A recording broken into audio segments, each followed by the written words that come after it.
Today's Wednesday, October 11th, and it is 7 p.m. Please join me for the Pledge of Allegiance. I pledge allegiance to the flag of the United States of America and to the republic for which it stands, one nation, under God, indivisible, with liberty and justice for all. Item 104, approval of agenda. May I have a motion to approve tonight's agenda? So moved. Second. Moved by Mr. Miller and seconded by Mr. Lemon. All in favor? Aye. Aye. There we go. Ms. Trey will be joining us via phone tonight. So item passes 4-0 with one absent. Ms. Ewers will not be with us tonight. Item 201, may I have a motion to approve tonight's minutes? Or yes, sorry, not tonight's, I apologize, September 20th minutes. So moved. And a second? I second it. All right. Moved by Mr. Lemon, seconded by Ms. Windsor. All in favor? Aye. Aye. Aye. And one abstention because Mr. Miller was not here for that? Yeah, okay. Item 301, approval of the consent agenda. So moved. Second. Moved by Mr. Lemon and seconded by Mr. Miller. All in favor? Aye. Aye. Item passes unanimously. And nothing from Mr. McGinney tonight.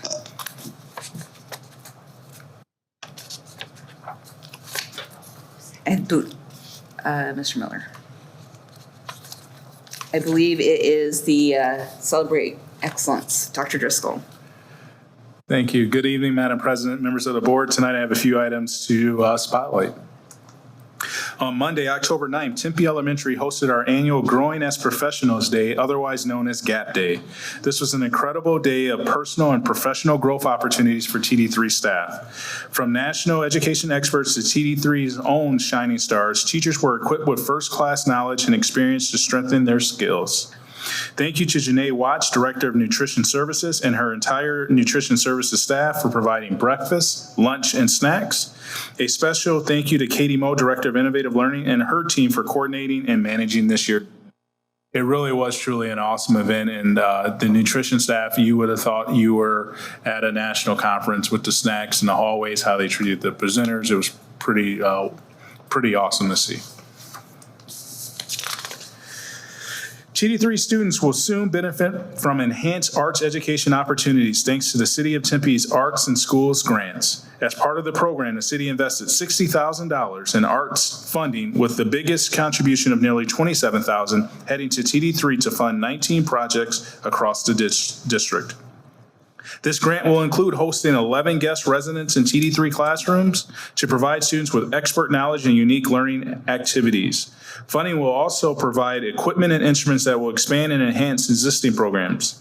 For instance, Curry and Rover Elementary will both be able to purchase ukuleles for students, while Thew Elementary will receive an electronic drum station for their general music classes. TD3 was excited to offer our first ever fall intersession to support first, second, and third grade students. The fall intersession took place in person at Aguilar Elementary School from Monday, September 25th through Friday, September 29th, 2023. Students participated in high interest, engaging learning to support reading, and were also provided with breakfast, lunch, and transportation if needed. We would also like to take this opportunity to thank our incredible partners who are making donations to TD3, specifically Peter Piper Pizza, Dodge Music Studios, Hands On Greater Phoenix, Home Depot, State Farm, Sun Produce, Co-op, Mountain Park Health Center, and the Thai Foundation for their donations totaling more than $21,000 for our students and staff. And that concludes my Celebrate Excellence for this week. Thank you, Dr. Driscoll. Item 501, presentation to the board, the annual financial report. Mr. Thompson.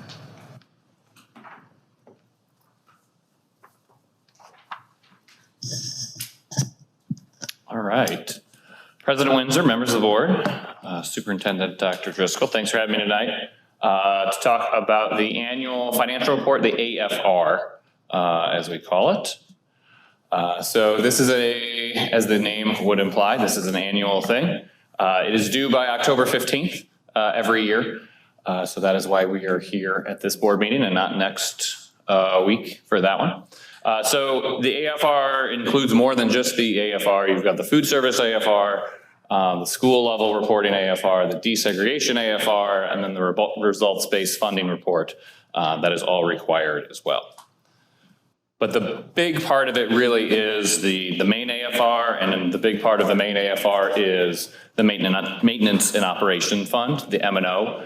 So that is on page 2 of the AFR. So for context, that's, it's $100 million that we have in the M&O fund. So that is where the vast majority of our expenses are. So that's kind of where I'm going to focus a good bit of the discussion tonight on.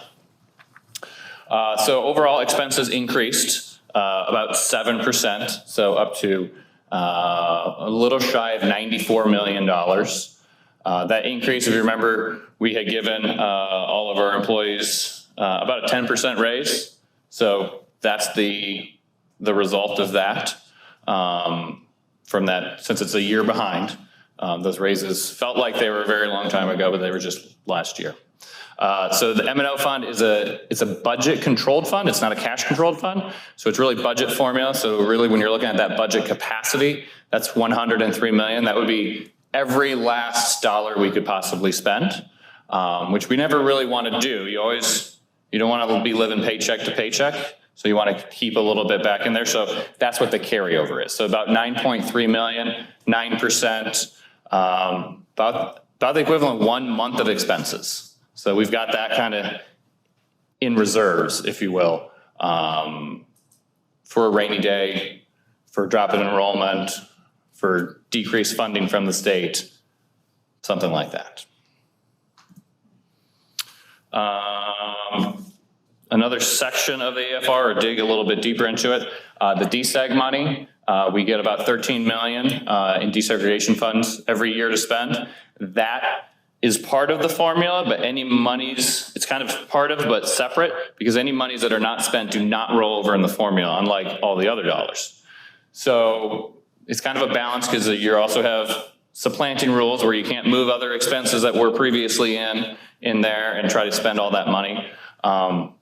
But through various different positions we might have had and some other things, and just an increase in overall expenses, we're using all of that DSEG money now. We're not leaving any money on the table. So that's good. We want to maximize all the dollars that we can do. And then just focusing on the overall of it, salaries and benefits is where we spend our money. So about 86% of the dollars in M&O go to salaries and benefits. So that's what M&O is. It's people. It's salaries. It's mostly teachers, because that's what the most of our employees are. But the vast majority of it is salaries and benefits. So moving on to page 3 of the AFR, that's the classroom site fund. So we're doing pretty well on that one. The fund balance, that carryover has increased a little bit. So just telling you what those expenses are for a classroom site fund, it's about so exactly 7,000 of every teacher's salary is paid out of classroom site fund. So you've got that base salary, and then you'll have performance pay that we've been paying about 2,500. That's the max. If you hit all those metrics, you get to 2,500. So we've built up a decent surplus in there now, so that's something we can look at possibly raising the performance pay, because that's where I'd like to get more money into the teachers' pockets, is through the performance pay, because classroom site fund is volatile. It's based on the sales tax, and if sales tax goes down, the state will cut that, and I don't want to have to cut base salaries. So if we're going to increase more, I'd like to have the performance pay fluctuate a little bit, so you're not necessarily counting on it like you are for a base salary. So now that we have a little bit higher of a surplus in that classroom site fund, we can look at increasing that performance pay and getting out there. Page 4 of the AFR, that's going to be more the construction, the capital items, capital and bond. So the 610 fund, that's the regular capital and includes the capital override. So that decreased a little bit this year, but some of those big expenses are not an every year thing. Some of the computer refreshes, we're not buying millions of dollars in computers every year, but some years we are. So this is kind of one of those down years on expenses. So it looks like less, but it could go right back based on the cycle for next year. It's not as consistent as, say, salaries, where we have those people pretty much year to year. That's formula controlled as well, budget-based. Still a good bit of carryover in that, upwards of $11 million. So as I said before, we're kind of capital rich. Like we can make some of these purchases in that side. The bond building fund, that's what, as Dr. Driscoll talked about, the gap day at Mosley, that's what built Mosley. Those bond dollars goes to the buses, critical maintenance, but the big chunks of them go to that new construction. So that's what a lot of those expenses, so $40 million in total expenses for that year. There were expenses before and after for Mosley, but $40 million of expenses for the year. Vast majority of it was all in Mosley. So that is cash controlled fund. We have about $20 million left in that bank account essentially, and then we have not sold any of the bonds for the $196 million that was passed last year. So if you want to think about 20 million plus 196 million, with construction costs, that will go very fast once we kind of start the next project, but that's some context of that kind of where we're at with those. And then the adjacent waste fund, 620, that one can fluctuate as well. That's all about anything adjacent to our property, anything that a fire truck would drive on, for example. So sidewalks, driveways, utilities, all those other things. We had more expenses in there than we had in previous years. That's also because we built a more expensive building than we ever had in previous years. So about $1.5 million for the Mosley build, and it was all toward that Mosley build. All right. Page 5 starts to get to a lot less detail, just kind of summarizes the expenses by fund. And the fund that I would focus on, they just grouped them all together, but the other federal projects, and that's essentially ESSER. So if it breaks it down to that, it's all those 300 funds, almost $10 million of expenses there. We'll have this current year we have for ESSER, but then as of September 30th of 24, that is when that will run out. But we still got some dollars to spend on that. There's some other forms that you all had the opportunity to look at. The DSEG AFR just breaks down how those DSEG dollars are spent, both on a district-wide level and then on a school-by-school basis for that. Food service AFR essentially just summarizes our food service program. Classroom site fund narrative shows how those classroom dollars are spent. And as I said, $7,000 for the teacher base salary and then $2,500 for the performance pay is how those are met. And the school level reporting takes the AFR information and basically allocates it on a school level aspect. All right, so some future budget items. Another annual requirement is the bond and override presentation. So that will be next week. So you'll get to hear from me again. So that has to be done either through September or October. So we'll have it there. So there'll be a lot of focus on Mosley for that one because that's what most of our dollars were spent on. And then budget revision. Generally, if the enrollment decreases like it did, about 2%-ish, because M&O is budget formula based and it's based on our enrollment, that's where the budget formula is. If there's a fairly large change, and 2% would be fairly large, then we have to do a budget revision. So we'll have to come back likely in the December meeting for a revision to just change the budget capacity on there. Doesn't change what we're spending because that $9 million of carryover is kind of that cushion where we don't have to stop programs or cut positions or anything like that in the middle of the year. It just that carryover kind of fluctuates and absorbs that. All right, if there are any questions, I'd be happy to address them. Mr. Lemon? Thank you. thank you for summarizing this, reading the hundreds of pages of the report. It's a lot. It took a lot. Let me start with the school level reporting. Was that the one with 67 pages? That sounds right, because each school would have its own tab and then multiple pages on there, so yes. Okay. And I think we had, what, 23 schools? 22 schools? 20 with TEOA, 23, Yeah. I believe.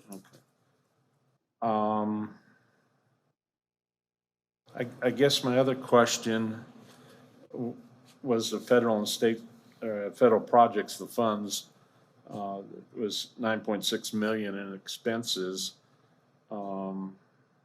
That's all been spent this year?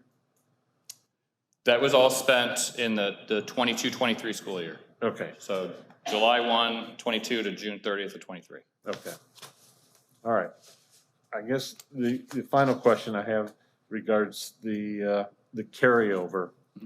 I understand the carryover in the bonds, whatever, we have that ability to use that money for the bond projects, and we haven't sold the other 196 million.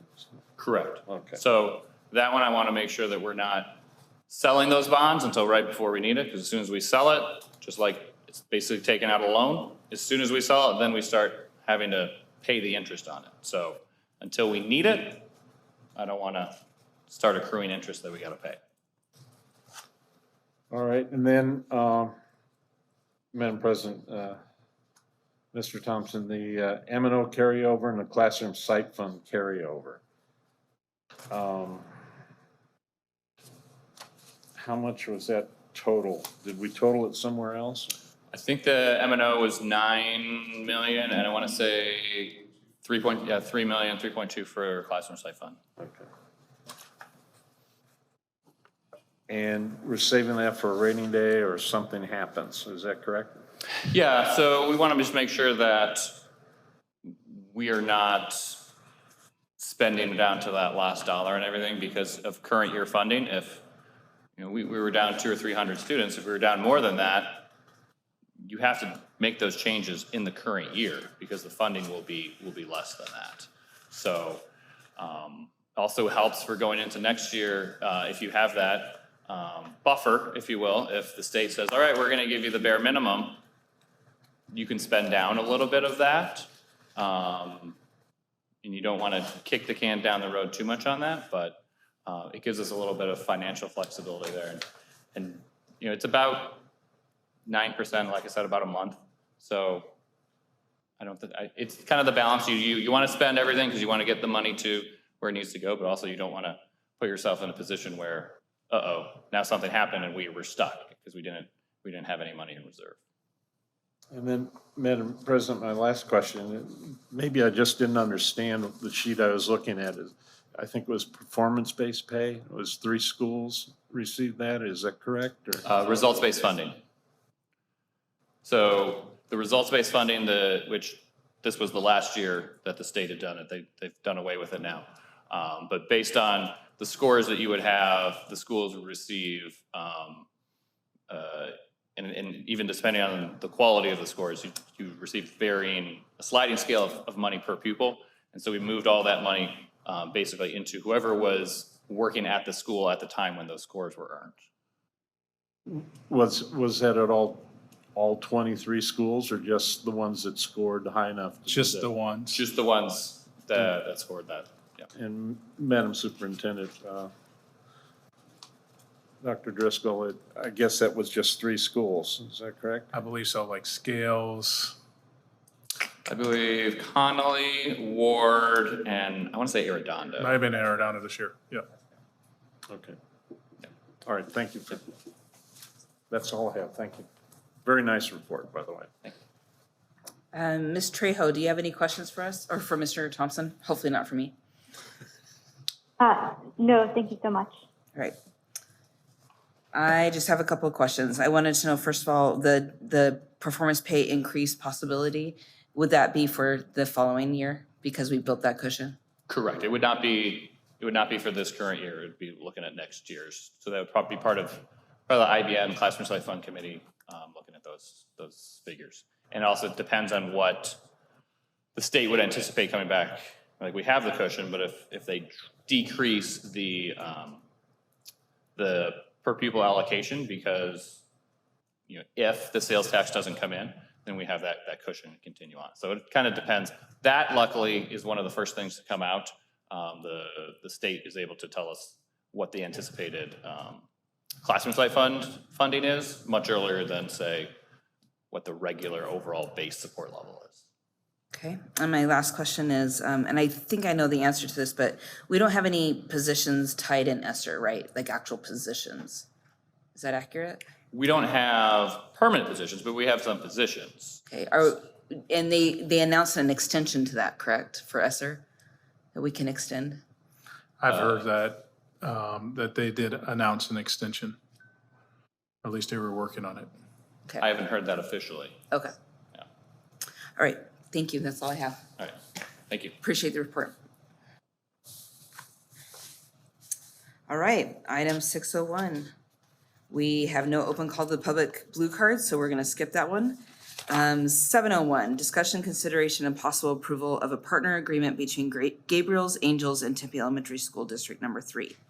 Dr. Driscoll, can you give us some background on this before we have a motion? Yes, I have Mr. Grimaldi here to be able to talk to you about Gabriel's Angels. Good evening, Madam President and the board. Gabriel's Angels is a group that brings, they're essentially therapy dogs into the classroom. The agreement that you're looking at is not for therapy, but they are joining classrooms at Wood Elementary to provide some reading instruction with their handlers. And it's an incentive for students as well as a calming presence for students. And it is based on parent permission to participate. And an agreement for free, correct? Yes, no cost to the district. All right, any questions or comments before we have a motion? All right.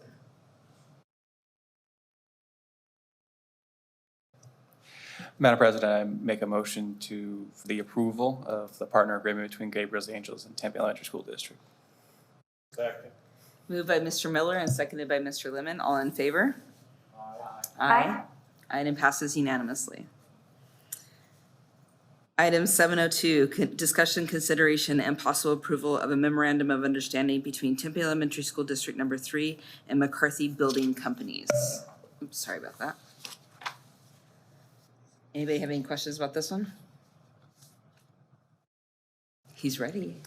Just Dr. Driscoll, if you could just give us a little bit of a review. Yes. You want, you can do it. Madam President and the board, McCarthy Construction has generously provided a construction club at Fees Middle School, where students will be working on aspects of drywall, electrical, many other components of the construction field. This is an attempt to not only inspire kids into the world of construction, but also teach them some of those trades before they move on to high school. Thank you. No cost to the district. Thank you, Ms. Grimaldi. Mr. Lemon, you gonna make a motion on this one? This seems like right up your alley. Yes, I remember from before, and when they helped at the various schools.